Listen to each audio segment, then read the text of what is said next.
Pick pick করে মুঠোফোনের যান্ত্রিক স্বর জানিয়ে দিল সময় হয়ে গেছে। এবার উঠে পড়তে হবে। অ্যালার্মটা বন্ধ করে আরও কিছুক্ষণ চোখ বন্ধ করে গায়ের চাদরটা মাথা অবধি টেনে গুটিসুটি মেরে শুয়ে রইল তিন্নি ওরফে সীমন্তিনী। শেষ রাতে বৃষ্টিটা হয়ে গত কয়েকদিন ধরে টানা চলে আসা প্যাচ প্যাচে গরমটা আজ যেন একটু কম আছে মনে হচ্ছে। মনে মনে ভাবতে থাকলো তিন্নি, আজ যদি ও চুলে শ্যাম্পু না করে বা কাজলটা যদি অফিস পৌঁছেই লাগায়, তবে আরও কতটা সময় বাঁচিয়ে ও বিছানায় পড়ে থাকতে পারবে। শনিবারগুলো অফিস যেতে একদম ইচ্ছে করে না ওর।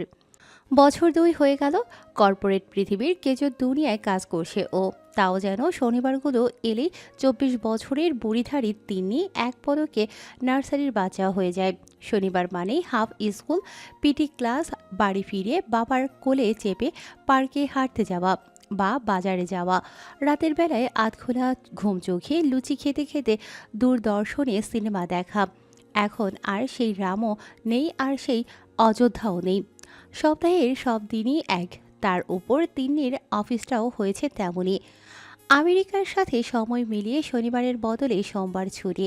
সারা সেক্টর 5 ফাঁকা গড়ের মাঠ, শুধু ওদের অফিসটা যেন গমগম করছে।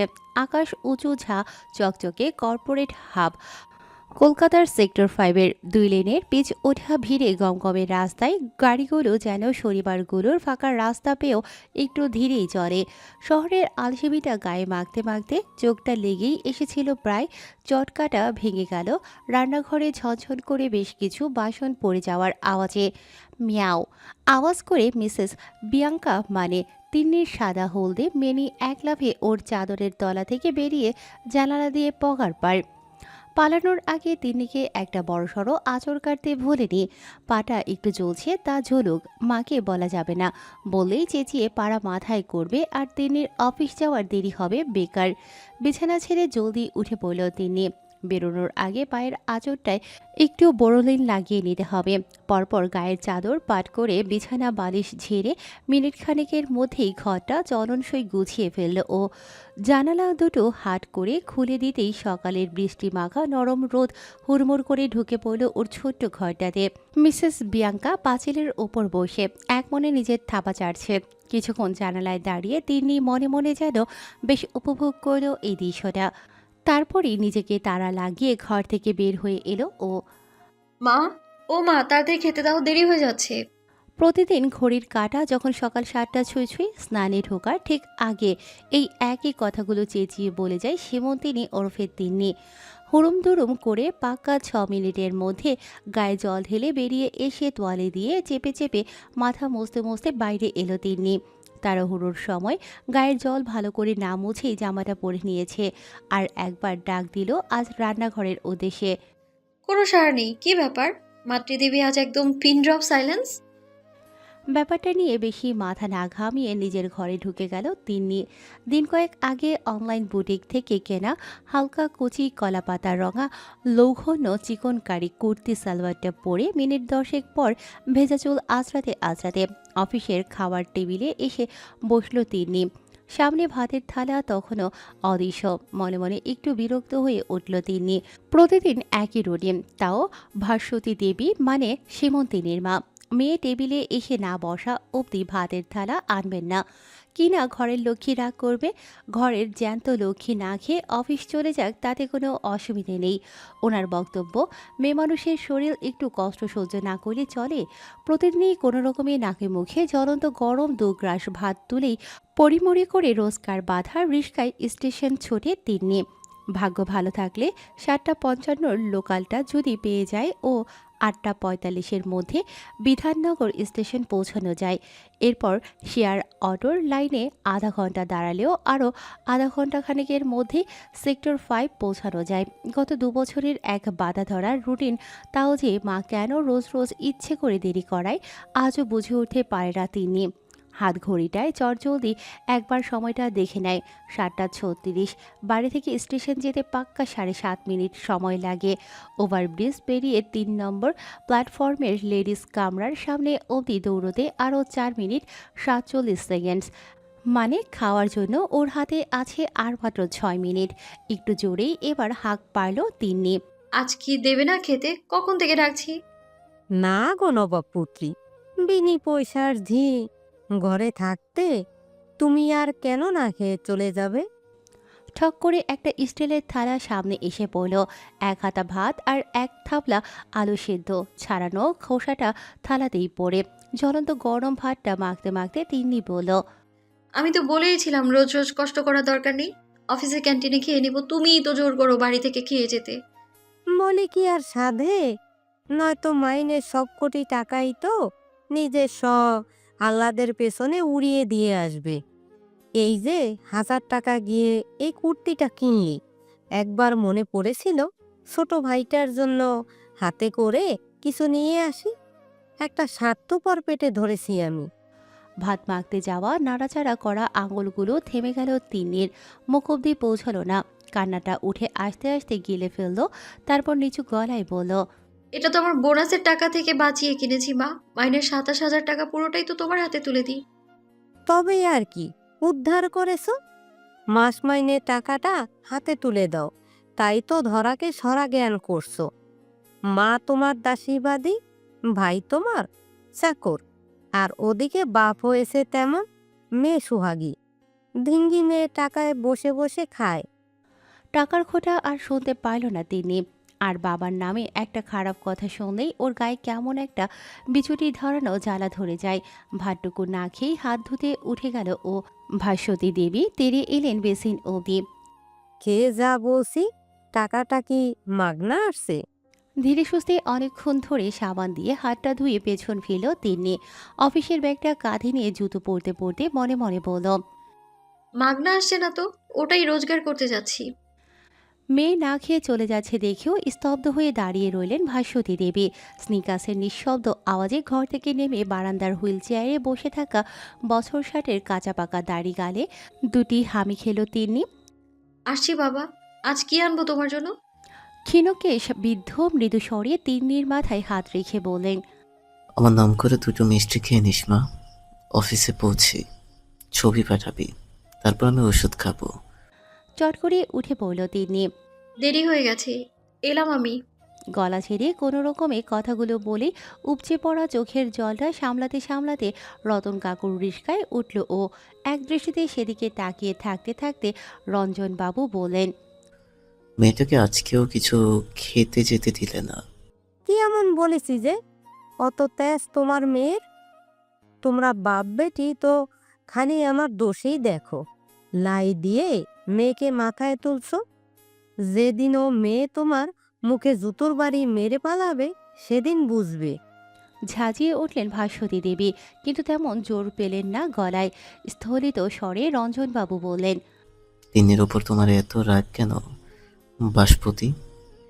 তিন্নি মেয়ে বলে নাকি সুপ্রদীপ তিন্নির মতো হলো না বলে? উত্তর না দিয়ে ভাস্বতী দেবী ঢুকে গেলেন ঘরে। মেয়ে না খেয়ে যাওয়া শুকনো ভাতের থালাটা দেখে বুকটা মুচড়ে উঠল। আহারে, সকাল সকাল মেয়েটাকে এত কথা না শোনালেই পারতেন হয়তো। মনটা ভার হয়ে ছেলেকে ঘুম থেকে তুলতে গেলেন ভাস্বতী দেবী। হাতের স্মার্ট ওয়াচের পিক পিক যান্ত্রিক স্বর আর হালকা ভাইব্রেশন জানিয়ে দিল আজকের মতো 20,000 স্টেপস কমপ্লিট। এবার কিছু ফ্রি হ্যান্ড এক্সারসাইজ করার পালা। ফুটবল খেলার গোল বক্সের ঠান্ডা ধাতব রডটার ওপর 6 ফুটের ওপর লম্বা মেধহীন টান টান শরীরটা একবার পরীক্ষা করল ওর 82 কেজি শরীরের ভার নিতে পারবে কিনা। তারপর রডটা ধরে ঝুলে পড়ল, মাথা নিচে পা ওপরে, আর বাদুড়ের মতো মিনিট 3 ঝুলে আবার স্বাভাবিক পজিশনে ফিরে এলো। মুখটা একটু লাল হয়ে এসেছে, ঘাম দিচ্ছে হালকা। ডান হাতটা ওর বরাবরের দুর্বল। বাম হাত দিয়ে রডটা ধরে সারা শরীরটা ঝুলিয়ে দিল। আবার হাতের পেশিগুলো টান টান হয়ে উঠল, প্রতিটি শিরা উপশিরা ফেটে বেরোচ্ছে যেন। এবার ডান হাতের পালা। একটু থেমে 3টে বড় বড় শ্বাস নিল। তারপর শুধু ডান হাতের উপর ভর দিয়ে ঝুলে পড়ল আবারও। ভোরের হালকা লালচে আলোয় ময়দানের বৃষ্টি ভেজা ঘাসে উত্তেজনায় লাফাতে গিয়ে হালকা পিছলে গেলেন মেজর অভিমন্যু সেন। মাঝখানের ছুটিতে কলকাতায় ফেরা বাঙালির গর্ভ মেজর অভিমন্যু সেনকে নিয়ে আজ সকালেই একটা বড়সড় প্রতিবেদন ছাপা হয়েছে। যদিও সেই প্রতিবেদনে মেজর অভিমন্যু সেনের ফটো আলাদা, নামটাও আলাদা, আর প্রতিবেদনের সাথে উনি যে ফোনে কথা বলছেন সেটাও আনস্ক্রিপ্টেড। বিগত ৩ বছর অরুণাচল প্রদেশের প্রোস্টেট ভারতের দুর্গমতম রিমোট এরিয়ায় আর্মির দায়িত্বের পাশাপাশি মেজর অভিমন্যু সেনের আর একটা পরিচয়। উনি একজন ইন্ডিয়ান স্পাইয়ের এজেন্ট।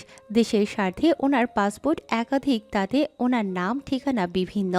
হিন্দি, বাংলা, মারাঠি, পাঞ্জাবি, তেলুগুর পাশাপাশি আরও ৪-৫টি দেশ বিদেশি ভাষায় তুখোড় মেজর অভিমন্যু সেনের বাড়ির ঠিকানা কেউ জানে না, ব্যক্তিগত জীবন কেউ জানে না। মেজর অভিমন্যু সেন একটা ছায়া মাত্র, দূর থেকে দেখা যায় কিন্তু ধরা যায় না। সূর্যের আলো আরও ছড়িয়ে পড়ার আগেই আর একবারের ময়দানের চক্কর লাগানো শুরু করলেন ট্র্যাকস্যুট আর হুডি পরা মেজর অভিমন্যু সেন। ৭টা বাজার আগেই বাড়ি ফিরে পিহুকে ঘুম থেকে উঠাতে হবে, অনেক কাজ তার। ময়দান থেকে ভিক্টোরিয়া এই জায়গাটুকু অভিমন্যুর বড় প্রিয়। এখনও দিনের মিনি বাসগুলোর হুড়োহুড়ি শুরু হয়ে যায়নি। মাখনের মতো পিচঢালার রাস্তায় মসৃণ সাবলীল গতিতে এসিবি ফ্লাইওভারে উঠে পড়ল ও স্টিল ব্লু এসইউভিটা। জানালার কাজ একটু নামিয়ে দিতেই হুড়মুড় করে গাড়িতে ঢুকে পড়ল সকালের মিষ্টি সোধা গন্ধওয়ালা বাতাস।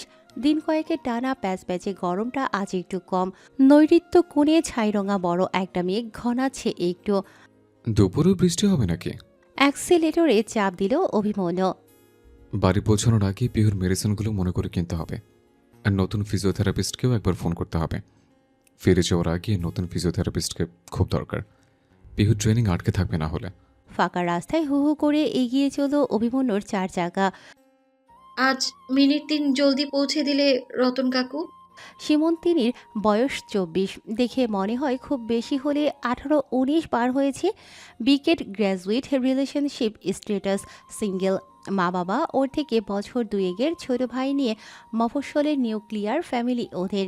বিগত ৬ বছর ধরে তিন্নির বাবা রঞ্জনবাবু হুইল চেয়ারে বঁধে। অফিসে কাজ করতে করতে একটা মিনি হার্ট অ্যাটাক হয়। তারপর থেকে কোমরের নিচ থেকে অসাড়। শ্রীরামপুর রেল স্টেশন থেকে মিনিট ১০-এর দূরে ওদের বাড়ি।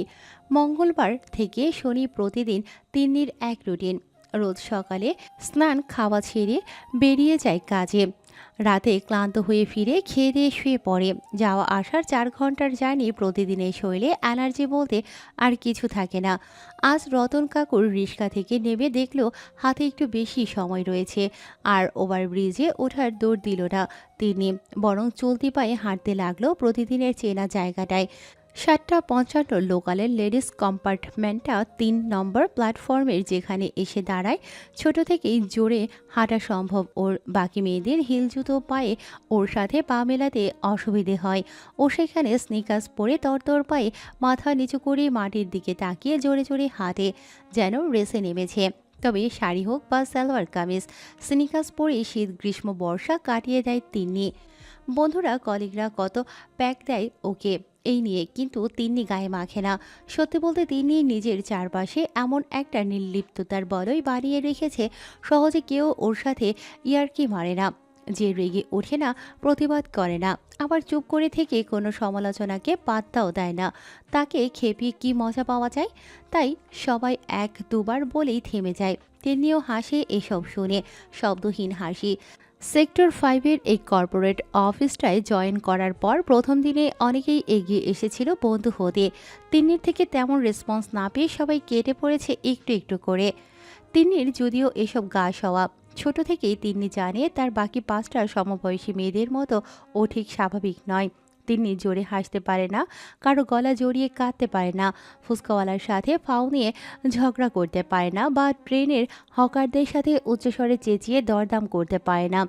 এই সোশ্যাল মিডিয়ার সেলফির যুগেও তিন্নি সেলফি তুলতে পছন্দ করে না। মেসেঞ্জারে বা হোয়াটসঅ্যাপে ঘন্টার পর ঘন্টা চ্যাট করতে পারে না। এমনকি কাজের সময়টুকুর বাইরে অফিসের কলিগদের ফোনটাও তুলতে ওর দ্বিধা। তাই তিন্নির কোনো বন্ধু নেই, মন খুলে গল্প করার কেউ নেই। সপ্তাহের অন্য দিনগুলিতে অফিস টাইমের ভিড়ে ট্রেনটায় তিল ধরনের জায়গা থাকে না। লেডিস কম্পার্টমেন্টেও পা দানিতে কোনো রকমে পা ঠেকিয়ে তিন্নি ঠেলে ঠুলে ঢুকে যায় ভেতরে। কিন্তু শনিবার বলে আজ ভিড় নেই একদমই। জানালার পাশেই একটা সিট পেয়ে গেল তিন্নি। প্রায় ফাঁকা কম্পার্টমেন্টে ১-২জন এপাশে ওপাশে ছড়িয়ে ছিটিয়ে বসে, কেউ কেউ ঝিমোচ্ছে। ব্যাগ থেকে জলের বোতলটা বার করে এক ঢোক জল খেয়ে এক মনে বাইরের দিকে তাকিয়ে রইল তিন্নি। শেষ রাতের বৃষ্টি তাই চারপাশটা যেন বড্ড বেশি সবুজ হয়ে চোখে লাগছে। চলন্ত ট্রেনের জানালা দিয়ে আসা ফুরফুরে হাওয়া একটু আগে মায়ের বলা কটু কথাগুলো উড়িয়ে নিয়ে গেল। বসে বসে তিন্নি ভাবছিল এই 24 বছর বয়সেও কেন ওর বন্ধু নেই একটাও। অবশ্য নেই বলা ভুল হবে, ছিল তো। অনেক কাল আগে কলেজের প্রথম বছর একজন ছিল, মানব তার নাম। তিনি প্রথম বয়ফ্রেন্ড, যদিও কিছু মাস পরেই সে সরে গিয়েছিল আর যাওয়ার আগে বলে গিয়েছিল, You are so frozen, Shimontini, like a cold beach. There is no fun kissing you. ওদের সম্পর্কটা ভাঙার পর মানব দায়িত্ব নিয়ে সারা কলেজে রটিয়ে দিয়েছে বলেছিল মানব। Shimontini, Acharya is like cold dead fish. She does not feel anything. তাতে অবশ্য তিন্নির কিছু যায় আসেনি। 2-3 জন অতি উৎসাহী ব্যাটসম্যান এগিয়ে এসেছিল মানবের খালি জায়গাটা নেয়ার জন্য। তিন্নির থেকে কোনো সাড়া না পেয়ে মানবের ছড়ানো গুজবটাই দেওয়াল লিখন হয়ে দাঁড়িয়েছিল। সত্যি বলতে হাফ ছেড়ে বেঁচেছিল তিন্নিও। রোজ রোজ প্যান প্যান ন্যাকা প্রেম নিবেদন থেকে যেন মুক্তি পেয়েছিল ও। আজ ভাবে আদৌ কি মানব ওকে ছেড়ে যাওয়ায় তিন্নির দুঃখ হয়েছিল, না স্বস্তির নিঃশ্বাস ফেলেছিল। মানবের সাথে সম্পর্কটা থাকার সময় প্রতি মুহূর্তে ওর মনে হতো এই বুঝি মা জেনে গেল। খুবই অবাস্তব চিন্তা। মানব বোঝাতো ওকে, ভাস্বতী দেবী তো আর কলেজে আসেন না, তিন্নি কি করছে দেখতে। তাও তিন্নির ভয় করত। বাড়ি থেকে একটা স্টেশন দূরেই college. Ward boy, security guard থেকে শুরু করে অনেক সিনিয়র বা টিচার্সরাই ওদের এরিয়ায় থাকে। যদি এদের কারোর সাথে মার আলাপ থাকে, তবে যদি কেউ মাকে রিপোর্ট করে ফেলে। কেমন একটা প্যানিকের মধ্যে চলে গিয়েছিল তিনি। আবেশ ভরে মানব একটা চুমু খেতে গেলেও তিন্নির চোখ জোড়া খুঁজে বেড়াতো কেউ দেখছে কিনা। প্রথম দিকে মানব বোঝাতো, তারপর বিরক্ত হতো। অ্যাডাল্ট মেয়ে, কো এডুকেশন কলেজে পড়ে, প্রেম করবে এটাই তো স্বাভাবিক। এ নিয়ে এত প্যানিক করার কি আছে। তিনি বোঝানোর চেষ্টা করেনি মানবকে। আজও জানে না মাকে কেন ও এত ভয় পায়। মানব চলে যাওয়ার পর সে জন্য নতুন কোনো সম্পর্কে জড়ায়নি তিনি। আবার সেই একই ভয়ের পুনরাবৃত্তি ও চায়নি। মানব যদিও ভেবেছিল তিনি হয়তো ওকে ভালোবেসে নতুন কোনো রিলেশনে জড়ায়নি। 3-4টে গার্লফ্রেন্ডের সাথে ছুটকো ছাটকা প্রেম করে কলেজ শেষ হওয়ার মুখে আর একবার মানব হাঁটু গেড়ে প্রপোজ করেছিল তিন্নিকে। Shimontini, give me one more chance. Let's go. Raichok or Mandanini for one day. I will break you's eyes. You don't know what are you missing. মানবের কদর্য ইঙ্গিতটায় গা গুলিয়ে উঠেছিল তিন্নির। নিজের সম্পূর্ণ অস্তিত্বটা জাস্ট একটা মাংসপিণ্ডের দলা মনে হয়েছিল। ওর মুখ দেখে কালো হয়ে উঠেছিল মানবের মুখও। সশব্দে একদলা থুথু মাটিতে ফেলে বলেছিল, একটা চান্স দিচ্ছিলাম তোকে স্বর্গ সুখ দেয়ার, নিলি না। You cold bitch, you feel nothing, no one will fuck you ever. Shubhadeep তিন্নির ভাই, ওই কলেজেই পড়তো। তিন্নির 2 ব্যাচ জুনিয়র। দূর থেকে দেখে হাসছিল দাঁত বের করে দিদির অপমান দেখে। মানবের অপমানের থেকেও তিন্নির সেদিন বড় অপমান হয়ে বেজেছিল নিজের ভাইয়ের ওই রূপ দেখে। শুভদীপ কলেজে ভর্তি হওয়ার আগের রাতেই তিন্নিকে শাসিয়ে গিয়েছিল। খবরদার, যেন কলেজের কেউ জানতে না পারে শুভ আর তিনি ভাই বোন, তাহলেই কিন্তু। কথাটা শেষ না করে শুভদীপ বেরিয়ে গিয়েছিল। আর না বলা ইঙ্গিতটা বুঝতে তিন্নির কোনো অসুবিধে হয়নি। ছোট থেকে ভাস্বতী দেবীর ছেলে অন্তঃপ্রাণ। মাছের মাথা, মাংসের বড় পিস, পায়েসের বড় বাটি থেকে ঘড়ি, ল্যাপটপ, ক্যামেরা, ভিডিও গেম সবই ছেলের জন্য আসে। তিন্নির জন্য কিনতে গেলে উনি বলেন সেই তো পরের বাড়ি চলে যাবে 2 দিন পরে, ওর জন্য এসব টাকা খরচ কেন। তাই 24টা বছর তিনি 2 বছরের ছোট ভাইয়ের বাতিল খেলনা, ফেলে দেওয়া মোবাইল, ভাঙা ল্যাপটপ নিয়েই দিন কেটেছে। তিন্নির হাতে ছিল লেখাপড়া, সেটাই ও করে এসেছে মন দিয়ে। ক্লাস 1 থেকে পাড়ার সরকারি আল গার্লস স্কুলে ফার্স্ট গার্ল যখন উচ্চ মাধ্যমিকে বোর্ডের পরীক্ষায় রাজ্যে 7ম এবং জেলায় প্রথম হলো। বাড়ির পাশের তৈরি হওয়া বেসরকারি ইঞ্জিনিয়ারিং কলেজের সেক্রেটারি স্বয়ং ওদের বাড়ি এসেছিলেন তিন্নিকে ফুল স্কলারশিপ দেওয়ার প্রপোজাল নিয়ে। শর্ত একটাই, কলেজের বুলেটিনে তিন্নির নাম ও ছবি ছাপা হবে আগামী 7 বছর। আজও শ্রীরামপুর স্টেশন ক্রস করতে বিশাল বড় হোর্ডিংটা চোখে পড়ে। কলেজের ইউনিফর্ম পরা সীমন্তিনীর হাসি মুখে সেই বেসরকারি কলেজের বিজ্ঞাপন। অফিস যাতায়াতের পথে হোর্ডিংটা দেখে একই সাথে তিন্নির হাসিও পায়, আবার বুকের ভেতর খসখস করে ওঠা একটা কাঁটা আজও নিঃশব্দে রক্তক্ষরণ করিয়ে যায়। হাসি পায় ওই কথাটা মনে করে। ঈশ্বর যা করেন মঙ্গলের জন্যই করেন। হবে হয়তো। ভাগ্যিস সেদিন কলেজের সেক্রেটারি স্যার এসেছিলেন ওদের বাড়ি, না হলে তো তিন্নির ইঞ্জিনিয়ারিংও পড়া হতো না, আর ও এ চাকরিও পেত না। বাবার অ্যাক্সিডেন্টের পরই যে হারে মা বিয়ের সম্বন্ধ দেখা শুরু করেছিল রেজাল্ট বেরোনোর আগেই। এতদিনে হয়তো কোনো আধবুড়ো কাকুর গলায় মালা দিয়ে তিন্নিকে ডুবে যেতে হতো সংসারের কালো অন্ধকূপে। আর কষ্টটা হয়, ওদের কলেজের বিজ্ঞাপনের পাশেই ইন্ডিয়ান নেভির একটা আকাশছোঁয়া হোর্ডিং আছে। তিনি যখন ক্লাস 11-এ পড়তো, বাড়িতে আসা নিউজ পেপার থেকে ইন্ডিয়ান আর্মি আর ইন্ডিয়ান নাভির জন্য বেরোনো বিজ্ঞাপন ফর্ম সব যত্ন করে কাটিং করে রেখে দিত। বড় শখ ছিল ও একদিন দেশের হয়ে কাজ করবে। ঝা চকচকে ইউনিফর্ম পরে গর্ভ ভরে 26শে জানুয়ারি দিল্লির রাজপথের প্যারেডে অংশ নেবে।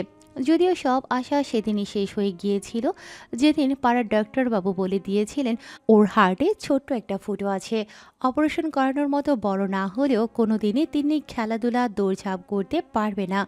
ভারতীয় সেনাবাহিনীতে অংশ নেওয়া তো দূরের কথা। ঠক ঠক ঠক, এবারের আওয়াজটা একটু জোরেই। 5 মিনিট হয়ে গেল, ছেলের দরজায় নক করছেন, তাও কোনো সাড়া নেই। কিরে, কখন থেকে দরজা ধাক্কা দিচ্ছি, কি করছিসটা কি? বেশ চেঁচিয়ে বললেন ভাস্বতী দেবী। উফ, সকাল সকাল এত চেঁচামেচি কি হলো? ঘুম চোখে দরজা খুলে দিল শুভদীপ। ভাস্বতী দেবী ও রঞ্জনবাবুর পুত্র সন্তান মাকা লাটকা। 22 বছরের শুভদীপ, পিঠোপিঠি ভাই বোন ওরা। তিন্নির থেকে বছর 2-এর ছোট, সবে কলেজ শেষ হয়েছে। বিসিএ পড়ে 1 বছর হলেও ঘরে বসে আছে, ক্যাম্পাসিং হয়নি। শুভদীপের নিজেরও চাকরির কোনো চেষ্টা নাই, সারাদিন টিউ করে বন্ধুদের সাথে ঘুরে বেড়ায়। ইদানিং বারিন্দার জিমে সন্ধেবেলায় আড্ডা বসে ওদের। ওই সময় অনেক মেয়েরা আসে ইমপ্রেস করতে শুভদীপ ও ইনস্ট্রুমেন্টগুলো নিয়ে নাড়াচাড়া করে, ফলস্বরূপ সবে পরিবর্তনের স্বাদ পেয়েছে ওর শরীর। আর তারই সাথে ওর উড়ু উড়ু মন পরিবর্তনের সেই রঙে রঙিন হয়ে উঠেছে আজকাল। আয়নার সামনে দাঁড়িয়ে টিকটক ভিডিও বানাতে বানাতে বারবার নিজের ফিজিকের তারিফ করেছিল শুভদীপ। কত টাইম লাগে তোর? জল খাবার নিয়ে আমি কি তোর জন্য দাঁড়িয়ে থাকবো রোজ? উফ মা, সকাল সকাল আবার স্টার্ট করো না তো। খুব বড় বড় কথা হয়েছে না তোর? তাড়াতাড়ি খেয়ে নে, তারপর বাজারটা নিয়ে আয়। 8:30 বেজে গেল। রোজ রোজ আমি বাজারে যেতে পারবো না, ভালো লাগে না আমার। মানে, এতদিন তো দিব্যি যেতিস, আজ আবার কি হলো? আমার কি একটা পেস্টিস নেই নাকি?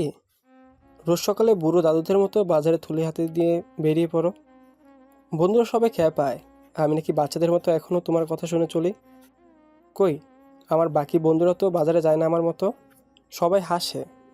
যা ইচ্ছে কর, বড় হয়ে গেছিস। বুড়ি মা এখন বাজারে যাবে, আর দামড়া ছেলে ঘরে বসে থাকবে। রেগে চলে গেলেন ভাস্বতী দেবী, তাও ছেলেকে জোর করলেন না বাজার করে আনতে। ঠিকই কাজের ঝি মালতী কাজ সেরে যাক, উনি নিজেই না হয় বেরোবেন বেলার দিকে। শুভদীপ আর কথা বাড়ালো না। সে এখন বেশি কথা বলে না বাড়িতে, নিজের মতো নিজের জগৎ নিয়ে ব্যস্ত থাকে। সে বড় হয়েছে, তার একটা নতুন রং বেরঙের পৃথিবী তৈরি হয়েছে। তাতে আছে শুধু রঙিন স্বপ্ন, টিকটক স্টার হওয়ার স্বপ্ন, 1 মিলিয়ন ভিউ পাওয়ার স্বপ্ন। নতুন কেনা হেয়ার ওয়াক্সটা দিয়ে চুলটা ভালো করে পাফ করে খাড়া করে দিল শুভদীপ। ইস, বিবেকের মতো এই নতুন সেলুনটায় গিয়ে চুল কাটিয়ে এলে ভালো হতো। এদিকে বাড়ির জ্বালায় সেই ছোট থেকে বাধা ধরা সেলুনে বাধা ধরা 50 টাকার কাট। একরকমভাবেই চুল কেটে আসছি 22 বছর ধরে। অবশ্য ফ্যাশন ট্যাশন আবার এরা বোঝে না। আপন মনেই রাগে গজগজ করতে থাকে শুভদীপ। চুলটা আরেকটু তুলে দিল উপরে। আজই গিয়ে একটু হাইলাইট করিয়ে আসবে ভাবলো শুভদীপ। ভিডিও ভাইরাল হতে গেলে এসব একটু দরকার। ওর সব বন্ধুরাও এভাবেই চুল সেট করে, এবার থেকে ও করবে। আর কতক্ষণ খাবার নিয়ে বসে থাকবো? 9টা বাজতে চললো, তাড়াতাড়ি আয়। আসছি। এক ফোঁটা শান্তি নেই এই বাড়িতে। বিড়বিড় করে কথাগুলো বলে বাথরুমের দিকে এগোতে এগোতে ততোধিক জোরে চিল্লালো শুভদীপ। ব্রাশ করে মুখ চোখ ধুয়ে বাথরুম থেকে বেরিয়েই শুভদীপ দেখল মা খাবার আগলে বসে রয়েছে। গরম ধোয়া ওঠা ভাত, আলু ভাজা, ডিম সিদ্ধ। সকাল সকাল জল খাবারে ভাতের থালা দেখলেই মেজাজ গরম হয়ে যায় শুভদীপের। বেজার মুখে খাবার টেবিলে এসে বসতে না বসতেই ভাস্বতী দেবী হাঁ করে তাকিয়ে রইলেন ছেলের দিকে। চুলটা আবার কি করলি? অমন মাথার উপরে ঘ্যাংরা কাঠি হয়ে আছে। আয় দেখি এদিকে, ঠিক করে দেই। বলে শুভদীপের মাথায় হাত দিতেই ওর সদ্য ওয়াক্স লাগানো সেট করা চুলে হাত দিতে গেলেন ভাস্বতী দেবী। ছিটকে সরে গেল শুভদীপ। স্টুপিড মা, আমি এখন আর ছোট নেই, যথেষ্ট বড় হয়েছি। সবসময় বাচ্চাদের মতো করে ট্রিট করো না আমাকে। বন্ধুরা হাসে আমায় দেখে। আর রোজ রোজ ব্রেকফাস্টে বাদ দাও কেন? বারণ করছি না। সকাল সকাল আমাকে ভাত খাওয়াবে না, আবার আগলে বসে আছো। যত সব মিডল ক্লাস ভাবনা চিন্তা আর আদিক্ষেতা। ভাতের থালা ঠেলে দিয়ে জল খাবার না খেয়ে বেরিয়ে গেল শুভদীপ। ঘটনার আকস্মিকতা স্তম্ভিত হয়ে দাঁড়িয়ে রইলেন ভাস্বতী দেবী। তার ছোট শুভ এতটা বড় হয়ে গেল যে মার খাবার বেড়ে দেওয়াটা আদিক্ষেতাপানা লাগে। কই, তিনি তো লক্ষ্য করেননি। দূর থেকে এতক্ষণ সব দেখছিলেন রঞ্জনবাবু। এবার চেঁচিয়ে উঠলেন। বারণ করেছিলাম, ছেলেকে তো আশকারা দিও না। মধ্যবিত্ত বাড়ির কষ্টটা বুঝতে দাও। তা নয়, মেয়ে খেটে খেটে মরছে আর বেকার ছেলের মুখ থেকে খসাতে না খসাতেই সব জিনিস চলে আসছে। মোবাইল, ল্যাপটপ, টেপ কিনে দেওয়া হলো। এখন বলছো ঘরে এত রোয়াব, কি জানি রাস্তাঘাটে কি করে বেড়াচ্ছে। রঞ্জনবাবুর চিৎকারে ঘরটা ভাঙল ভাস্বতী দেবীর। কিছুটা আমতা আমতা করেই বললেন। ও কিছু না, বোধহয় কোনো বাজে স্বপ্ন টপ্ন দেখছে ভোর রাতে। মুড অফর কোনো কারণে। একটু পরেই সব ঠিক হয়ে যাবে। এখনো এরপরও তুমি ওকে সাপোর্ট করবে? সময় থাকতে রাশ টানো বাসপতি, পরে কিন্তু হাজার কেতেও আমার কিছু করতে পারবো না। কথায় কথায় ছেলেকে বারবার দোষারোপ করা রঞ্জনবাবুর সেটাই আরও বিরক্ত করে তোলে ভাস্বতী দেবীকে। আহ, যে যুগের যেমন ধর্ম, সবেতেই শুভকে বিনা কারণে দোষ দেওয়াটা কবে বন্ধ করবে বলো তো? এই তো সবে কলেজ শেষ হলো, এখনো চাকরিটাও পেল না। সব সময় কেমন মনমরা হয়ে থাকে দেখেছো? কোথায় এ সময় ওকে আমরা সাপোর্ট করব, মনোবল বাড়াবো, তা নয়। সকাল সকাল ওর দোষ গুণের বিচার সভা বসাচ্ছ তুমি। সেই, তুমি তো আমাকেই চমকে চুপ করাবে। ছেলেকে কিছুই বলতে পারবে না। 3 বয়সে চাকরিতে ঢুকে গিয়েছিল বাসপতি। মেয়েটা 12 ঘন্টা যাতায়াত করে, এই ঝড় বৃষ্টিতেও অফিস করছে। আর সেই মেয়েকে তুমি না খেয়ে বাড়ি থেকে বেরোতে বাধ্য করো। হ্যাঁ হ্যাঁ, সব দোষ তো আমার। তোমার আদরের মেয়ে তো ধোয়া তুলসী পাতা। ছোট থেকে গুণধরী, বিদ্যাধরী মেয়েকে দেখতে গিয়ে ছেলেকে অবহেলা করছো তুমি। আজ না হয় কাল তিন্নি পরের বাড়ি চলেই যাবে। ওই কটা তো পেনশন পাও। পঙ্গু বাবা নিয়ে ছেলের মুখোমুখি হয়েই আমাকে বাকি জীবন কাটাতে হবে, সে কথা ভেবেছো? ব্যথাতুর গলায় রঞ্জনবাবু বললেন। তিনি লেখাপড়ায় ভালো হওয়াটা তোমার কাছে খারাপ। তিনের জায়গায় শুভ্র হলে তুমি এগুলো বলতে পারতে? ভবিষ্যতে ছেড়ে বর্তমানের দিকে তাকাও বাসপতি। মেয়ে তোমার সংসার চালাচ্ছে, আর ছেলে বেকার হয়ে গায়ে হাওয়া লাগিয়ে টো করে ঘুরে বেড়াচ্ছে। একটু শক্ত হাতে হালটা ধরো, না হলে তিন্নির ওপর থেকে শুভ তোমার বেশি দুঃখ দেবে, এই বলে রাখলাম। চুপ করে কিছুক্ষণ দাঁড়িয়ে থেকে রান্নাঘরে ঢুকে গেলেন ভাস্বতী দেবী। রঞ্জনবাবুর কথায় কান দিলে এখন চলবে না ওনার। মালতী এসে ঠিক কাজগুলো সেরে দিয়ে গেলে ওনাকে একবার বাজারটাই যেতে হবে। শুভ বাজার করে দিয়ে যায়নি, ওনাকেই বেরোতে হবে। বৃষ্টিটা আবার শুরু হয়েছে। ট্রেন, অটো সব পেরিয়ে যখন সেক্টর 5-এর 14 তলার অফিসে ঢুকলো তিনি, সকাল তখন 9:30। ওডিসির ফ্লোরের মেয়েদের ওয়াশরুমটায় ঢুকে সাবান দিয়ে অনেকক্ষণ ধরে হাত ধুলো ঘষে ঘষে তিনি। এটা ওর স্বভাব। রুমাল দিয়ে বৃষ্টিতে ভিজে যাওয়া চুল রুমাল দিয়ে মুছে ব্যাগে রাখা কাজলটা চোখে টেনে নিল তিনি। আর ঠোঁটে একটু লিপ গ্লস। আগে এসব লাগাতো না, এখন অভ্যেস হয়ে গেছে। কাজল না লাগালে অফিসের ওই চড়া সাদা আলোতে কেমন যেন অসুস্থ লাগে তিন্নিকে।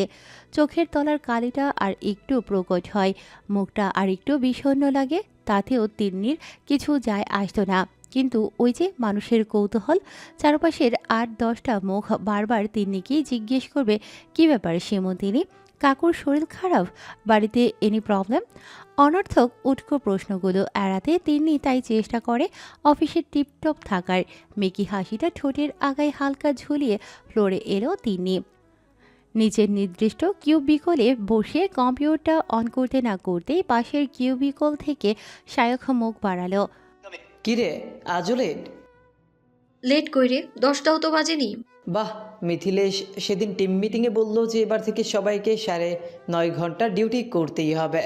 তুই তো আবার 6টা বাজার আগেই পালিয়ে যাস অফিস থেকে। মুখ তুলে আবার একটু হাসলো তিনি। আজ শনিবার, মিথিলেশ দার শিফট নেই। শায়ক একটু চুপ করে কেমন যেন সিরিয়াস গলায় বলল, আগামী মাস থেকে কিন্তু কোম্পানি টাইম ট্র্যাকিং সিস্টেম চালু করছে। আইডি কার্ডে চিপ লাগানো থাকবে, সোয়াইপ করে অফিস ঢুকতে হবে। 9টার একটু পর হলেই সোজা আর থেকে মেইল আসবে। মুখ তুলে স্থির দৃষ্টিতে কিছুক্ষণ শায়কের চোখের দিকে তাকালো তিনি, তারপর চোখ ফিরিয়ে নিল। ভয় পাওয়াচ্ছিস শায়ক? খামোখা ভয় কেন পাবো সেমন্তিনী? তুই বাকিদের জিজ্ঞেস করে দেখ। কবে থেকে বলছি এই সল্টলেক নিউ টাউনে একটা পিজিতে থেকে যা, সপ্তাহের 5 দিন, বাকি 2 দিন বাড়ি থাকিস। প্রতিদিন রোদ জল বৃষ্টিতে 3 ঘন্টার জার্নি করিস। এইভাবে আর কদিন টানবি? বাড়িতে শুনবে না রে। এক দৃষ্টিতে কম্পিউটারের স্ক্রিনের দিকে তাকিয়ে থাকতে থাকতে খুব আস্তে করে বিড়বিড় করলো তিনি। শায়ক শুনতে পেল না ঠিক, উঠে এলো সীমন্তিনীর কিউবিকলে। কি বললি? নিজেকে সামলে নিল তিনি, মুখ তুলে বলল, ও আমি ম্যানেজ করে নিব ঠিক। তোর ভালোর জন্যই বলছি সেমন্তিনী। তুই তো একা ঘর কোনো নোস, আমরা সবাই বাড়ি মিস করি। এতদিন অজয় দা টিম লিড ছিল, ও তোকে খোলা ছুটি দিয়েছিল। নেহাত কাকুর ব্যাপারটা সবাই জানে, তাই তুই এত রিজিড। এখন কিন্তু অফিসে হালকা কানাকানি শুরু হয়েছে তোকে নিয়ে। সবার পরে অফিস আসিস, সবার আগে বেরোস, শিফটের ডিউটি করিস না, রোববার অনুকূল নিস না। মিথিলেশ নতুন টিম লিড, তার উপর বিহারি, এসব বাড়ি নিয়ে বাঙালি সেন্টিমেন্ট ও শুনবে না। আমার কাজটা কি আমি করি না শায়ক? এই ডিপার্টমেন্টে কেউ আমার কাজ নিয়ে একটা আঙুল তুলতে পারবে? আজ অবধি একটা ডেডলাইন মিস হয়েছে আমার? আর ক্লায়েন্ট অ্যাপ্রিসিয়েশন, এগুলো মেটার করে না? শেষের দিকে গলাটা একটু জোরেই হয়ে গিয়েছিল তিন্নির। নিজেকে সামনে নিল, ততক্ষণে সবাই ওদের দিকে তাকাচ্ছে। চট করে তিন্নির কম্পিউটার স্ক্রিনটা লক করে শায়ক ওর হাত ধরে টানলো। এখানে এসব বলিস না, নিচে চল, চা খেতে খেতে বলছে। মুখটা একটু শক্ত হয়ে উঠল তিন্নির। শায়কের হাতটা ছাড়িয়ে লিফটের দিকে এগোলো। একটু থমকে শায়কও এগুলো তিন্নির পিছু পিছু। ঠান্ডা অফিস কিউবিকল থেকে 8-10 জোড়া কালো খয়েরি চোখ চেয়ে রইল ওদের গমন পথের দিকে। লিফটের সামনে এসে শায়ক দেখল তিন্নি বারবার লিফটের বোতাম টিপছে। দূর থেকে চেঁচিয়ে কিছু বলতে গিয়েও থমকে গেল শায়ক। কচি কলাপাতা রঙা চিকন কুর্তিতে সীমন্তিনীকে আজ যেন বর্ষমঙ্গলের নায়িকা লাগছে। মেয়েটা ড্রেসিং সেন্স অনবদ্য। জবে থেকে সীমন্তিনী ওদের প্রজেক্টে জয়েন করেছে, তবে থেকে ওর প্রতি শায়কের হালকা একটা দুর্বলতা তৈরি হয়ে গেছে। পরে অজয়দা যখন জানিয়েছিল সীমন্তিনীর বাবা নাকি কোমরের তলা থেকে প্যারালাইজড, সংসারের সব ভার সীমন্তিনীর উপর, এটা জানার পর থেকে দুর্বলতার পাশাপাশি এক মুঠো শ্রদ্ধাও জমা হয়েছে শায়কের মনে। প্রথম আলাপেই জেনে নিয়েছিল ওরা দুজনে একই বেসমেট, তবে অন্য কলেজে ওদের। নতুন অফিসে প্রজেক্টের প্রথম দিন সীমন্তিনীকে দেখেই ধা করে ঘুড়ি কেটে গিয়েছিল শায়কের। কিছু কিছু মেয়েকে ফর্সা রং ঠিক মানায় না, সীমন্তিনী সেই মেয়েদের দলে, না ফর্সা না শ্যামলা। না লম্বা না বেটে, না গম্ভীর না মিশুকে। সীমন্তিনীকে কোনো ক্যাটাগরিতেই ফেলা যায় না। খুব সাধারণ অথচ অন্যরকম। এই অন্যরকমটা ঠিক কোন রকম ধাতু ক্রোডিং এক্সপার্ট সায়ক গুলিয়ে ফেলে প্রায়ই। সীমন্তিনীর টানা টানা কাজল রাগানো চোখ দুটো, নাকি ওর চোখে লেগে থাকা বিষণ্ণতার কালো? সীমন্তিনীর মুখ চাপা হাসি, নাকি ওর হাসির মধ্যে লুকিয়ে থাকা উদাসীনতা? যদিও ওর সাথে কয়েকদিন মিশে সায়ক বুঝতে পেরেছে অফিসে টিম মিটিংয়ে সীমন্তিনী যেন থেকেও নেই। ওর চোখ দুটো কম্পিউটার বা প্রজেক্টের স্ক্রিনে এঁটে থাকলেও মনটা যেন পাড়ি দিয়েছে শহরের অন্য কোনো ঠিকানায়, নাকি বঙ্গোপসাগরের তলায়। তবে এতে কিন্তু ওর কাজে কোনো প্রভাব পড়ে না। ঝড়ের গতিতে সব কোডিং নামিয়ে দেয় একটা ফাংশনাল রিকোয়ারমেন্ট প্রেজেন্টেশন, একদম মাখনের মতো মসৃণ। একটুও ভুল হওয়ার উপায় নেই। আর হবে নাই বা কেন? দিন কয়েক পরে কানাঘুষোয় সায়ক শুনেছিল সীমন্তিনী আশ্চর্য ওদেরই ব্যাচের মাধ্যমিকে নবম, উচ্চ মাধ্যমিকে সপ্তম র্যাঙ্ক করেছিল রাজ্যের মধ্যে। বলতে গেলে একটু সম্ভ্রম বোধই চলে এসেছিল সায়কের মধ্যে। একজনের মধ্যে এত প্রতিভা, আইটিতে কি করছে এ? সীমন্তিনীকে ইমপ্রেস করতেই হতো। প্রথম দিকে সায়ক আপ্রাণ চেষ্টা করত পারফেক্ট কোডিং করার, কিন্তু তারপর দেখলো লাভ নেই। সীমন্তিনী ওকে লক্ষ্য করে না, সীমন্তিনী কাউকে লক্ষ্য করে না, শুধু মুখ বুজে নিজের কাজটা করে যায় যন্ত্র মানবের মতো। লিফটটা চলে আসার শব্দে ঘোর কাটল সায়কের। দৌড়ে লিফটায় ঢুকলো। দরজা বন্ধ হওয়ার ঠিক আগের সেকেন্ডে তিন্নির দিকে তাকালো। আমার জন্য ওয়েট করলি না যে? বিষণ্ণ কালো চোখ দুটো তুলে সীমন্তিনী বলল। তুই জীবনানন্দ দাশের কবিতা পড়িস? আচমকা জীবনানন্দ দাশের নাম শুনে ধা করে আবার মাথা ঘুরে গেল সায়কের। আমতা আমতা করে বলল। না, মানে সিলেবাসে ছিল যে টুকু। ম্লান একটা হাসি ফুটে উঠল সীমন্তিনীর ঠোঁটের আগায়। খুব ধীরে ধীরে বলল। নীলকণ্ঠ পাখিদের ডানা গুঞ্জরণ, ভালোবেসে আমাদের পৃথিবীর এই রৌদ্র।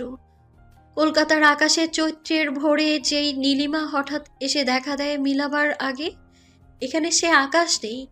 রাতে নক্ষত্রেরা সেরকম আলোর গুড়ির মতো অন্ধকার অন্তহীন নয়। আর থাকতে না পেরে খুব কাতর গলায় বলে উঠল সায়ক। তোর এত কিসের দুঃখ সীমন্তিনী? একটু কি আমাকে বলা যায় না? সায়কের কথা যেন কানেই যায়নি তিনি। একইভাবে আবৃত্তি করে যেতে লাগলো ধীর গলায়, অস্পষ্ট উচ্চারণে। ওর গলা ধাতব লিফটে যেন গম গম করে উঠল। এখন বাতাসের শব্দ নেই, তবুও শুধু বাতাসের শব্দ হয়। বাতাসের মতো সময়ের কোনো রৌদ্র নেই, তবুও আছে। কোনো পাখি নেই, তবু রৌদ্রে সারাদিন হংসের আলোর কণ্ঠ রয়ে গেছে। কোনো রানী নেই, তবু হংসীর আশার কণ্ঠ এখানে সাগরের রৌদ্রে সারাদিন। 14 তলা থেকে লিফটটা একতলায় নামতেই তিনি বাইরে এগিয়ে গেল স্নিকার্স পায়ে। বৃষ্টিটা আবার শুরু হয়েছে। লিফটের মধ্যে হতভম্ব হয়ে দাঁড়িয়ে থাকা সায়কের মনে হলো সীমন্তিনী ঠিক যেন এক রাজহাঁস, জল কেটে এগিয়ে যাচ্ছে অথচ জলে ভিজছে না। আইটি ফার্মের লিফটে জীবনানন্দ আওড়ানো কোডিং এক্সপার্ট, কচি কলাপাতার রাঙানো অদ্ভুত এই নারীর এগিয়ে চলার দিকে মন্ত্রমুগ্ধের মতো হাঁ করে চেয়ে রইল সায়ক। পুরনো আমলের দেয়াল ঘড়িটা ঢং ঢং করে জানান দিল সকাল 10টা বাজল। রোয়াকি সাবেকি বারান্দার মার্বেলের ঠান্ডা সাদা মেঝেটার ওপর হোলডল বেছানো, চারপাশে স্তব্ধ হয়ে আছে পর্বত প্রমাণ জিনিস আর বেশ কিছু গল্পের বই। একটু দূরে রোগা পাতলা এক কিশোরী হুইল চেয়ারে বসে আছে। এলোমেলো বর্ষার চুলগুলো ঝুঁকে আছে মুখের ওপর। আনমনা হয়ে একটা গল্পের বই তুলে নিল পিহু। পাতা উল্টাতে উল্টাতে বলল। প্যাকিংয়ে ব্যস্ত অভিমন্যু মুখ ফিরিয়ে এক ঝলক দেখল পিহুকে। পিহু কি কাছে? মুখখানি ঝুঁকে থাকায় ঠিক বুঝতে পারল না। একটু জোর করে স্বাভাবিক গলায় বলল। খুব শিগগিরই। এই তো দেখতে দেখতে 15 আগস্ট, তারপরই মহালয়া, দুর্গাপুজো পেরিয়ে কালী পুজোর হইচই শান্ত হওয়ার আগেই ঠিক চলে আসবো, দেখিস। বইয়ের পাতা উল্টাতে উল্টাতে আবারও দুর্বল গলায় প্রশ্নটা করল পিহু। একটু হতাশাও মিশে গেল কি ওর স্বরে। থমকে গেল অভিমন্যু। বুকের ভেতরটা মুচড়ে ওঠার আগে নিজের কর্তব্য স্মরণ করে নিল একবার। ব্যাগ গোছাতে গোছাতেই বলল। কেন এক প্রশ্ন করিস বনি? পিহুর দিকে পেছন ফিরে দাঁড়িয়ে থাকা দীর্ঘ বলিষ্ঠ রিজু ছেলেটার আবেগহীন কোজো গলায় নরম স্বরের কথাগুলো শেষ হওয়ার আগেই টপটপ করে 3-4 ফোঁটা পিছলে পড়ল পিহুর চোখ দিয়ে। কমলা লেবুর মতো ফুলো ফুলো ওই ঠোঁটগুলো তীর তীর করে কেঁপে ওঠে। হুইল চেয়ারে বন্দি দুর্বল শরীরটা ব্যর্থ চেষ্টা করে আর একবার উঠে দাঁড়িয়ে ওর সাধের দাভাইকে জড়িয়ে ধরতে পারে না, তাই কান্নাগুলো না মুছেই ভাঙা গলায় বলে ওঠে। অভিমন্যুর আপাতত কাঠিন্য গলাটা হয়তো নিজেকেই সান্ত্বনা দেয়। জানিসই তো এ দায়িত্ব কত বড়। ক্রিসমাসে তো আমরা ঘুরে ঘুরে যাবো বনি। এবার স্যারকে বলে 1 সপ্তাহ বেশি ছুটি নেব। 5 সপ্তাহ আমরা একসাথে ঘুরবো, খাবো, শপিং করব, আর কত মজা করব। তখন দেখবি দুর্গাপুজোর চেয়ে ক্রিসমাস বেশি জমজমাট লাগবে। দাদাভাই ঘুরু ঘুরু শব্দটা বললে পিহুর মনটা হঠাৎ করেই ভালো হয়ে যায়। সেই কোন ছোটবেলা থেকে দাদাভাই ওকে কাঁধে পিঠে নিয়ে সারা বাড়ি চড়ে বেড়াতো আর বলতো, এই দেখ বোনো, এবার আমরা মাউন্ট এভারেস্টে চড়ছি। এবার আমরা পুরীর সমুদ্রে ঘুরে ঘুরে যাচ্ছি। কপালে ঠিক মাঝখানে বড় জলে লাল সিঁদুরের টিপ পড়া মা দূর থেকে চেঁচিয়ে উঠত, ঘরের বাইরে যেন একটা পাও না পড়ে, সব ঘুরো ঘুরো বের করে দেব। মার বকার মধ্যেও প্রশ্রয়ের ছাপ যে স্পষ্ট ছিল সেটা কি ওই কচি বয়সেও বুঝতে পারত পিহু। চেঁচিয়ে উঠত, আরো জোরে দাদাভাই, আরো জোরে। ছোটবেলার কথাগুলো মনে পড়তে ফিক করে হেসে ফেলল পিহু। মনে পড়ল কেমন একবার 3 তলার ছাদে পুতুলের বিয়ে দিয়েছিল ওরা। মা লুচি বানিয়ে দিয়েছিল একদম ছোট ছোট গোল গোল পুতুলের খাওয়ার মতোই, সাথে ছোট আলুর দম। দাদাভাই হয়েছিল বরকর্তা। ফেলে আসা দিনগুলোর কথা মনে করতে নিজের মনেই বলে ফেলল পিহু। এবার তুই ফিরলে তোর জন্য একটা লাল টুকটুকে বউ নিয়ে আসবো দাদাভাই। তুই চলে যাবি দেশের কাজে, আর নতুন বৌদি আমার বন্ধু হয়ে এই বাড়িতে থাকবে। মস্ত বড় এই বাড়িটা আর আমায় গিলতে আসবে না। গর্ভনেজের নিয়ম নিষেধ শুনতে হবে না। বৌদি এলে তখন আর আমার একা লাগবে না, দেখিস। আর একটুও তোকে মিস করব না। পিহু, পোর খাওয়া আর্মি অফিসার মেজর অভিমন্যু সেনের অতি কঠিন হিমশীতল গলাটি গমগম করে উঠল ফাঁকা ঘরে। যে গলা শুনলে আর্মির মাঠের অনুশীলনরত ক্যাডেটদের বুকের রক্ত হিম হয়ে যায়। কত মনে বারণ করেছে এমন ইয়ার্কি করবি না? তুই কি জানিস না আমার জীবন অনিশ্চিত। আজ আছে কাল জানি না, আজ আছে কাল জানি না কোন সীমান্তে কোন বন্দুকের গুলি আমায় এফর ওফর করে দিয়ে যাবে। জেনে শুনে অভিশপ্ত পরিবারে আরও একটা নিষ্পাপ প্রাণকে বলি চড়াবো শুধু নিজেদের ছেলে খেলার শখে। মার কথা ভুলে গেলে বনি। ভয়ে সিটিয়ে গেল পিহু। খুব ক্ষীণ স্বরে বলল, আর আমি দাদাভাই, তোর দেশের আগে কি আমিও নেই? এক পলক থমকে অভিমন্যু বলল, দেশের আগে কেউ নেই বনি, কেউ থাকে না। 2 ভাই বোন একে অপরের দিকে স্তব্ধ হয়ে তাকিয়ে রইল। নিঃশব্দ ঘরে শুধু একটা টিকটিকি বলে ওঠে, ঠিক ঠিক ঠিক। জুন মাসের গরমে ঝরঝরে বৃষ্টিটা বেশ ভালো লাগছে সায়কের। কলকাতা শহরে তো মাত্র দিন কয়েকেরই বর্ষার আমেজটা পাওয়া যায়। সকালের দিকে বৃষ্টি হলে তাও ভালো। সেক্টর 5-এর রাস্তায় জমে থাকা জল নেমে যায়। দিন যত গড়াবে জল তত বাড়বে। ট্যাক্সি ক্যাব পাওয়া যাবে না, অটো কমে যাবে। আজ যদিও একটা বৃষ্টি হচ্ছে না, এই রোদ এই মেঘ ঝিরিঝিরি বৃষ্টি পড়ছে মাঝে মাঝে, যেন লুকোচুরি খেলছে। 2 কাপ মাসালা চা বলল সায়ক। পাশ থেকে সীমন্তিনী বলে উঠল, আর 2টো প্রজাপতি বিস্কিট। চায়ের ভাতটা হাতে নিয়ে তার উপর বিস্কুটগুলো সাজিয়ে একটা অদ্ভুত অ্যাঙ্গেলে ছবি তুলল সীমন্তিনী। বাইরের বৃষ্টিটা ব্যাকগ্রাউন্ড করে তারপরে ফোনে টাইপ করতে শুরু করলো। ফেসবুকে আপডেট দিচ্ছিস নাকি? টাইপ করতে করতে একটু অন্যমনস্ক হয়ে গিয়েছিল তিনি। সায়ক আবার রিপিট করলো, কিরে, বয়ফ্রেন্ডকে ছবি পাঠাচ্ছিস? ফোনটা রেখে সোজা হয়ে বসলো তিনি। বাবাকে পাঠালাম, আমি খেয়েছি না জানানো অবধি ওষুধ খাবে না। চুপ করে গেল সায়ক। অনেককাল আগে সীমন্তিনীকে দেখলেই পেটের ভিতর কেমন ওয়াশিং মেশিনের মতো গুড়গুড় আওয়াজ হতো ওর, সেটাই যেন ফিরে এলো। যেচে বাস নেয়া একেই বলে। সহজ হওয়ার চেষ্টা করলো সায়ক। ছবিটা দেখাতো। ফোনটা এগিয়ে দিল তিনি। আর চোখে সায়ক লক্ষ্য করলো ফোনের স্ক্রিনটা ভাঙা। যদিও ফটোটা দেখে অবাক হয়ে গেল। এত সাধারণ ফোনে এমন একটা ক্লিক, মেয়েটার ট্যালেন্ট আছে বলতে হবে। যাতে হাত দেয় তাই শোনা।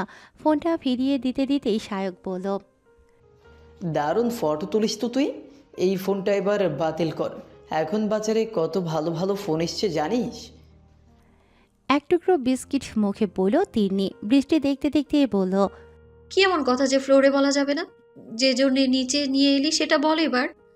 একটু দমে গেল শায়ক। প্রশংসা করলেও খুশি হয় না, এমন মেয়ে আগে দেখেনি ও।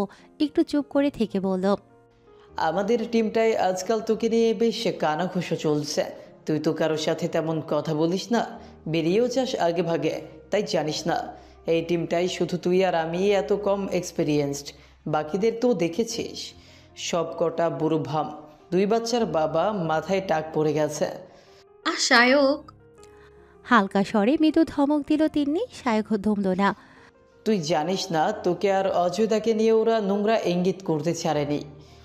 মিথিলেশকে ওরা বলেছে, আমি নিজের কানে শুনেছি যে তুই নাকি অজয়দার সাথে মিষ্টি মিষ্টি হেসে এক্সট্রা সুবিধা নিতিস, সবার পরে এসেও সবার আগে বেরিয়ে যেতিস। বেছে বেছে সোজা টাস্কগুলো তোকে অ্যাসাইন করা হতো যাতে তুই অফিসিয়েশন পাস। অজয়দা চলে যাওয়ার পর ওই জন্যই মিথিলেশ তোর সাথে এমন কাঠ বিহেভ করে। নতুন বিয়ে করেছে তো বউকে ভয় পায়। তিন্নির কান ঝাঝা করে উঠল। তেতে উঠে বলল, সোজা কাজ। প্রবালদার প্রজেক্ট আটকে যেতে আমি দেখে দিইনি, তোর কোডিংয়ে আমি হেল্প করিনি। আর কি তখন থেকে বলে যাচ্ছিস আমি সবার পরে এসেও সবার আগে বেরিয়ে যাই? তোরা কতক্ষণ থাকিস অফিসে? 9টার সময় অফিসে ঢুকে 10 মিনিট তোদের গাল গল্প, লগ ইন করে টি ব্রেক, 11:30টায় সিগারেট ব্রেক 8 ঘন্টা, এরপর দুপুরে 1 ঘন্টা লাঞ্চ ব্রেক, বিকেল 4টে বাজতে না বাজতেই তোদের চা খাওয়ার পালা, তারপর ঘন্টায় ঘন্টায় সিগারেট ব্রেক। সব মিলিয়ে কতক্ষণ তোরা ডেস্কে বসিস রে? 2-3 ঘন্টা। আমি সেখানে না তোদের সাথে লাঞ্চে যাই, না সিগারেট ব্রেক নিই, না অতবার চা খেতে নামি। নিজের সবটুকু কাজ করে তারপর বাড়ি যাই আমি। বলতে বলতে তিন্নির মুখটা লাল হয়ে গেল। উত্তেজনায় হাতটা একটু একটু কাঁপছে। কোনো ছোটবেলায় ডাক্তার বলেছিল ওর হাত দুর্বল। বেশি চিৎকার চেঁচামেচি, উত্তেজনা, দৌড়াদৌড়ি বারণ। নিজেকে শান্ত করতে চোখ বন্ধ করে প্রাণপণে বাবার প্রশান্ত মুখটা মনে করতে লাগলো তিনি। শায়ক ওদিকে ঘাবড়ে গেছে। গত 2 বছরে বেশ কয়েকবার সীমন্তিনীর এই অবস্থা ও দেখেছে। একবার তো ফ্লোরে অজ্ঞানী হয়ে গিয়েছিল। অফিসের ডাক্তার তখন অজয়দাকে কী সব বলেছিল। সেই থেকে অজয়দা ওদের সাবধান করে দিয়েছিল সীমন্তিনীর আড়ালে যাতে ওরা কেউ সীমন্তিনীর সাথে বেশি উত্তেজক কথা না বলে। সীমন্তিনীর হাতটা ধরে শায়ক বলল, তুই একটু শান্ত হ। চেনিসই তো প্রবালদাদের মিড লাইফ ক্রাইসিস, নিজেদের ফ্রাস্ট্রেশন মেটাতে ওসব বলে, অফিস পলিটিক্স এইগুলো। তুই কান্দিস না। তিনি তখনও কাঁপছে, রাগে না উত্তেজনায়। শায়ক ঠিক বুঝতে পারল না, তিতকুটে গলায় বলল, এসব অফিস পলিটিক্সে আমি তো কান দিই না সায়ক। তুই তুই ডেকে এনে শোনাচ্ছিস আমায়। হতাশ হয়ে শায়ক বলল, তুই এখনই এত রিয়েক্ট করলে বাকিটা কি করে বলবো? প্রাণপণে নিজেকে সংযত করল তিনি। আজ কি ও একটু বেশি রিয়েক্ট করছে? মার সাথে অশান্তির দিনগুলোতে সত্যিই কি যেন হয় ওর। কিচ্ছু ভালো লাগে না, মনটা খিস্টে থাকে। এক চুমুকে চাটা শেষ করে মনে মনে বলতে থাকলো, বহুকাল আগে বাবা এই মন্ত্রটা ওকে জপ করতে শিখিয়েছিল। ছোটবেলায় ভাইয়ের উপর মার এক চোখামি, আর তার জন্য তিনি যখন বিনা দোষে মার খেত, বাবা ওকে বলতো এই মন্ত্রটা মনে মনে বার কয়েক উচ্চারণ করতে। অদ্ভুতভাবে শব্দগুলো উচ্চারণের সাথে সাথে তিন্নির মনটা অপার প্রশান্তিতে ভরে যায়। আজও তাই হলো। চোখ খুলে শান্ত গলায় শায়ককে বলল। আর হবে না, বল এবার। সংশয়পূর্ণ দৃষ্টিতে শায়ক ওর দিকে তাকিয়ে আছে দেখে হেসে ফেলল তিনি। হাতটা বাড়িয়ে বলল, আমি ঠিক আছি, এই দেখ, আর হাত কাঁপছে না। রোগা হাতটির উপর নীলচে সবুজ রঙা সরু শিরাগুলো স্পষ্ট হয়ে আছে সীমন্তিনীর পাতলা গমরঙা চামড়ায়। খুব ইচ্ছে করছিল শায়কের ওই দুর্বল হাতটা জড়িয়ে ধরে ভরসা দেয় সীমন্তিনীকে, কিন্তু সেই অধিকারটুকু তো সীমন্তিনী দেয়নি শায়ককে, হয়তো দেবেও না কোনোদিন। জোর করে হ্যাংলা দৃষ্টিটা ঝিরিঝিরে বৃষ্টির দিকে ফিরিয়ে নিল শায়ক। যেটা বলছিলাম, যা শুনছি আগামী মাস থেকে আমাদের কোম্পানিতে নতুন একটা সফটওয়্যার লঞ্চ করছে, টাইম ট্র্যাকিং সিস্টেম, যেটা এন্ট্রেসে লাগানো থাকবে। সব এমপ্লয়ীদের ঢোকা বের হওয়ার সময় চেক হবে।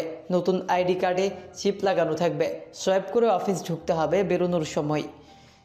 ম্যানেজার আর এইচআরের কাছে ডেটা থাকবে কোন এমপ্লয়ি কখন অফিস আসছে বা বেরোচ্ছে। 9.5 ঘন্টার একটু এপার ওপার হলেই সোজা এইচআর থেকে মেইল আসবে। পরপর 3 দিন লেট হলে 4 নাম্বার দিনে ছুটি কাটা যাবে একটা, আর এটা নিয়ে পারফরমেন্স রিভিউ হবে। তিনি একটু চিন্তায় পড়ে গেল। সত্যি এমন হলে কি করে ম্যানেজ করবে ও? এখনই ও সকাল 8:45 ঘর থেকে বেরিয়ে রাত 8:30 বাড়ি ঢোকে। সায়ক যা বলছে তাতে তো ওকে ভোর 6টায় বেরিয়ে রাত 10টায় ঘরে ঢুকতে হবে।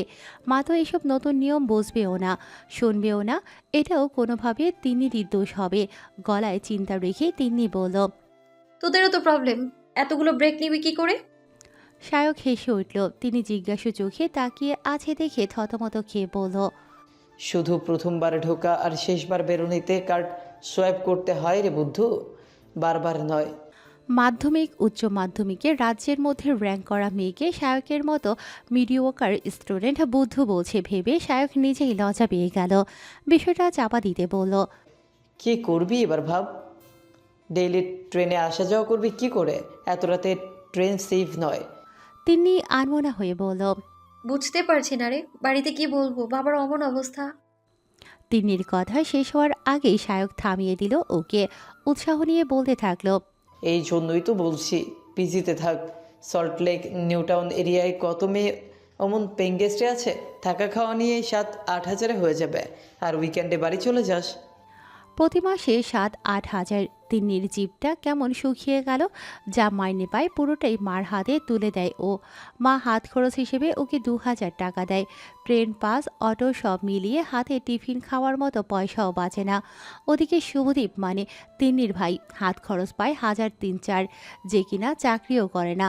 একবার বলেছিল তাই তো মা কান্নাকাটি জুড়েছিল তিন্নি কতটা স্বার্থপর, বাড়িতে টাকা দিয়ে তার হিসেব চায়, ভাইকে হিংসে করে। দুদিন বাড়িতে রান্না খাওয়া বন্ধ। শেষে তিন্নির মার পায়ে পড়ে ক্ষমা চেয়ে সেই 2000 টাকাই হাত খরচ নেয়। তখনই এক রাতে তিন্নিকে আলাদা করে ডেকে বাপি বলেছিল যে বোনাসের টাকাগুলো তিন্নি যেন নিজের কাছে রাখে, বাড়িতে যেন না দেয়। তা নিয়েও কি কম অশান্তি? তাই বোনাস নিয়ে তিন্নি আর বাড়িতে কিছু জানায় না। কিন্তু এবার কি করবে ও তা তো ভেবেও পাচ্ছে না। সায়কের ঠেলা খেয়ে বাস্তবে নেমে এলো ও। কিরে, কি ভাবছিস তখন থেকে? হাত ঘড়িতে সময় দেখলো তিন্নি। অনেকটা দেরি হয়ে গেছে। চায়ের দাম মেটাতে উঠতে উঠতে বলল। ভাবছি এই চাকরিটা ছেড়ে অন্য চাকরিতে ঢুকতে হবে। হা হা করে উঠল সায়ক। চাকরি ছাড়বি মানে? লোকজন হাপিত্তেশ করে থাকে এই কোম্পানিতে ঢোকার জন্য, আর তুই ছেড়ে দিবি? 2 বছরের এক্সপেরিয়েন্সে কলকাতা শহরে এই মাইনের চাকরি আর কে দিবে তোকে?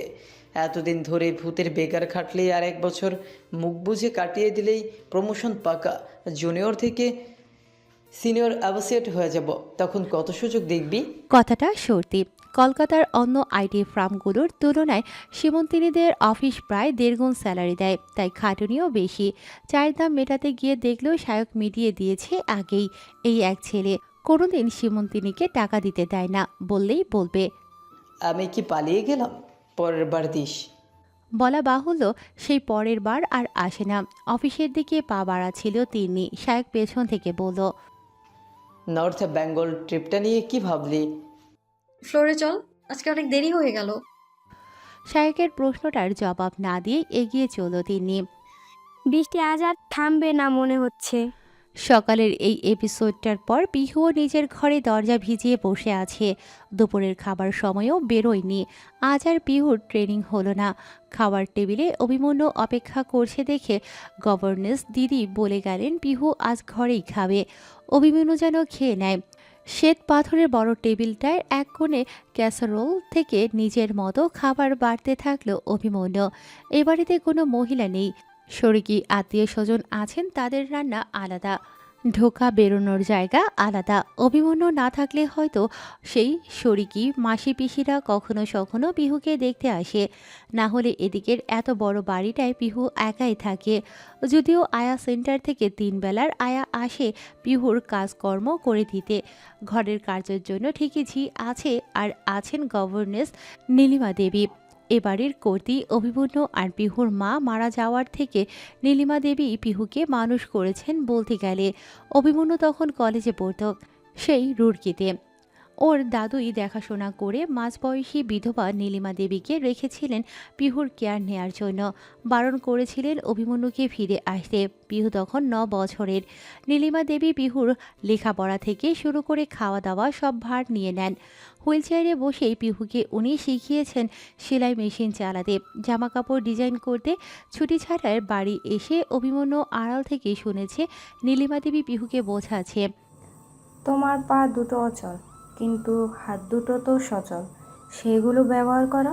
যতদিন তুমি নিজেকে প্রতিবন্ধী মনে করবে, আশেপাশের সবাই তত তোমাকে করুণা করবে, আর সেই করুণা ধীরে ধীরে একদিন বিরক্তিতে পরিণত হবে। তুমি কি সবার বিরক্তিকর পাত্রী হয়ে বেঁচে থাকতে চাও? মাথার দুদিকে ঘাড় নেড়েছিল পিহু, আর দরজার আড়াল থেকে রাগে জ্বলে উঠেছিল অভিমন্যু। দাদুর কাছে গিয়ে ফেটে পড়েছিল। এখনই তার ওই মহিলাকে পিহুকে ভুলভাল শিক্ষা দিচ্ছেন উনি। 62-র ভারত চীন যুদ্ধের এয়ারফোর্স অফিসার নাতিকে শান্ত করেছিলেন, বুঝিয়েছিলেন। পিহু তোমার বোন হলে তুমি এত রিয়াক্ট করছো, কিন্তু গাড়িয়াহাটের ট্রাফিক সিগন্যালের ক্রাচ হাতে দাঁড়িয়ে থাকা ওই বেলুনওয়ালাকে দেখে তোমার করুণা হয় না?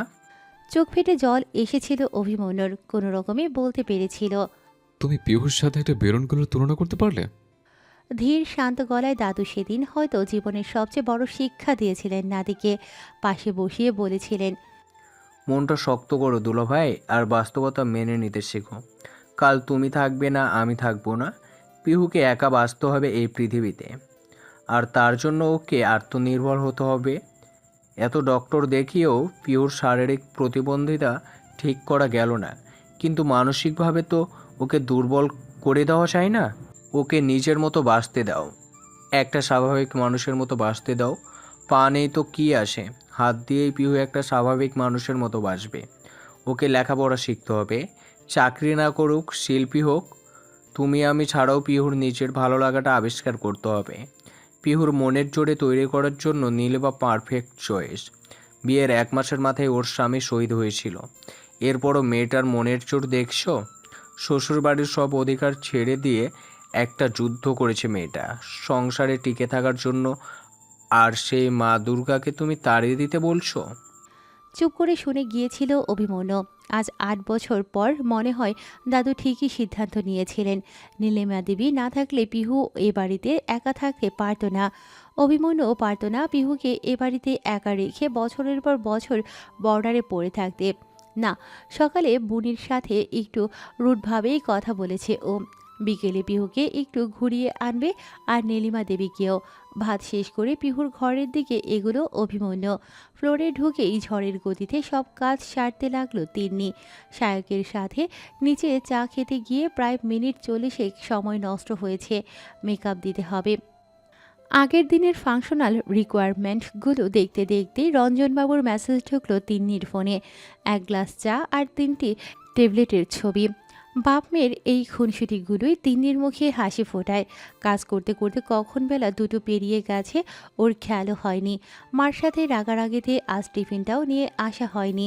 হঠাৎ তিন্নির মনে হলো ও সত্যিই খুব বোকা। এই যে অফিসে মিথিলেশ বাকি কলিগদের বেকা নজর সহ্য করেও মুখ বুজে কাজ করে যাচ্ছে। বাবা ছাড়া ওই কষ্টগুলো আর কে বোঝে। আজ একটু বিদ্রোহ করতে ইচ্ছে হলো তিন্নির। ঠিক করলো আজকে ক্যান্টিন থেকেই ভারী কিছু কিনে খাবে। যেমন ভাবা তেমনই কাজ। কম্পিউটারটা লক করে ফ্লোর থেকে বেরোবে, দরজার মুখোমুখি শায়কের সাথে দেখা। অবাক হয়ে শায়ক বলল, কোথায় চললি আবার? খিদে খিদে পাচ্ছে, দেখি ক্যান্টিনে কি পাওয়া যায়। 2টো বেজে গেছে যে, অফিস ক্যান্টিন তো বন্ধ। থমকে গেল তিন্নি। একটা দিনই ভাবলো একটু জমিয়ে লাঞ্চ করবে, আর সেদিনই ক্যান্টিন বন্ধ। ওর মুখের অবস্থা দেখে হয়তো মায়া হলো শায়কের। নরম গলায় বলল, আমি অর্ডার করে দিই কিছু অনলাইনে, আধা ঘন্টায় চলে আসবে। না থাক। পায়ে পায়ে আবার নিজের কিউবিকলে ফিরে গেল তিন্নি। আমেরিকার ক্লায়েন্টদের সাথে 1 ঘন্টার একটা লম্বা কনফারেন্স কল শেষ করে মিটিং রুম থেকে নিজের ডেস্কে ফিরে এসে তিন্নি অবাক হয়ে গেল। একটা মাঝারি সাইজের কেকের স্লাইস, ঝিমঝ্যাম বিস্কুটের একটা প্যাকেট, লেজার চিপস আর একটা কোল্ড ড্রিঙ্কসের ক্যান। মনটা একটু ভিজে এলো তিন্নির। পাক্কা শায়কের কাজ। ওর ডেস্কে গিয়ে সোজা চার্জ করলো তিন্নি। কি হলো এটা? মন দিয়ে রিপোর্ট দেখছিল সায়ক, চোখ না ফিরিয়েই বলল। কোনটা কি হলো? চোখ পাকিয়ে তিন্নি বলল। আমার ডেস্কে তুই রেখেছিস খাবারগুলো? আগের মতোই কম্পিউটার স্ক্রিনে চোখ এড়িয়ে সায়ক বলল। প্রুফ কই? অঠোঁটের কোণার খুনসুটির হালকা হাসিটা ক্রমশই তিন্নির মুখেও সংক্রামিত হলো। কি ভেবে প্যাকেটগুলো নিয়ে সায়কের ডেস্কে ফিরে এসে বলল। চলো একসাথে খাই। বাচ্চা ছেলের মতো খুশি হয়ে উঠল সায়ক। চিপসের প্যাকেট খোলার আওয়াজে নিঃশব্দ অডিসিতে আরও ৩-৪টে ক্ষুধার্ত মুখ জেগে উঠল। আমাকেও দে, আমারেও দে। সবার সাথে ওই সামান্য খাবার ভাগ করে খেতে খেতে তিন্নির মনে হলো কর্পোরেট অফিস কি সত্যি অতটা খারাপ? তিন্নি যেভাবে অফিসে কারোর সাথে কথা না বলে মুখ বুজে শুধু নিজের কাজ নিয়ে পড়ে থাকে, তাতে তো ওকে নিয়ে আলোচনা হওয়ারই স্বাভাবিক। মনে মনে ঠিক করলো তিন্নি এবার থেকে সবার সাথেই টুকটাক কথা বলবে। আর তারই সাথে আজকেই বাবার সাথে কথা বলবে নর্থ বেঙ্গলে ঘুরতে যাওয়া নিয়ে। দুপুরের খাওয়া শেষে পিহুর ঘরের দিকে যেতে যেতেই মাউথ অর্গানের মিষ্টি একটা সুর শুনতে পেল অভিমন্যু।